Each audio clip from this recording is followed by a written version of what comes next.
Our big story tonight, the facts are coming out when it comes to a record-breaking number of officer-involved shootings in Phoenix. Last year, police shootings in Phoenix hit a historic high of 44. That's a sharp increase from previous years and more than twice as many from 2017. Good evening, I'm Karina Devine. And I'm Mitch Carr. Mark Curtis is out on assignment. The shocking rate of shootings caused Phoenix police to try and figure out what is going on with our city. The independent report was released today, and tonight we have team coverage on what it revealed. We start with Team 12's Bram Resnick, who talked to the police chief today. Bram? Yeah, this $150,000 study was put together quickly, the authors say, in response to the city's urgent need to find out why so many people were being shot by police. The study's leader concedes there might not be a single explanation for why it happened, but city leaders agree there is one problem they need to fix right now. This police investigation had just one question. Why was there an epidemic of shootings by Phoenix police last year? Was it a statistical fluke? It sounds dismissive of the extent of the tragedy that we saw here in 2018, so we certainly don't like to acknowledge that, but it does in some ways look that way. But city leaders aren't treating this as a fluke.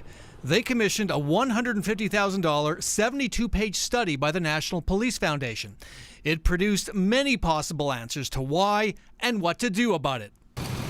There are compelling findings about last year's shootings versus past years. More officers are alone in their cruisers. In 4 out of 10 police shootings, a single officer responded. The suspects are getting older. More are between the ages of 40 to 49. More are carrying firearms, up 23% from previous years. And the number of assaults on officers in shootings has skyrocketed, up 100%. Well, this doesn't justify in and of itself the use of deadly force. It certainly has impact on officer decision-making as well as officer safety. But it was police officers and community members who agreed on the most persuasive answer. Many suspects were mentally ill, and police weren't equipped to deal with them. The police should not be the primary response to mental health needs in the community. Police Chief Jerry Williams said that agreement surprised her. This commitment to trying to figure out a holistic way to manage this is definitely going to be a game changer. And Phoenix Mayor Kate Gallego is already at work connecting the city and Phoenix PD with mental health providers. Gallego said Governor Doug Ducey's office is committed to joining the effort.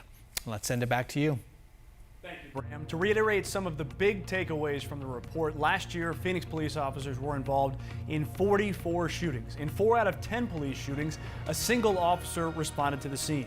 The suspects are getting older. More are between the ages of 40 to 49, are carrying firearms, up 23% from previous years. The key takeaway in many of these shootings, mental illness was a factor. Community activists reacting to the study today with mixed emotions, including some of the groups that helped consult on it. Team 12's Lisa Nico joins us live in the Alert Center. Lisa, what are they saying? I spoke with one of the community groups that consulted on that study. They're staying mostly optimistic. Viri Hernandez, a human rights activist, says her group, and others like them, have been recommending those changes for years. She's calling for more transparency, a different protocol when it comes to mental health calls, and de-escalation training for police.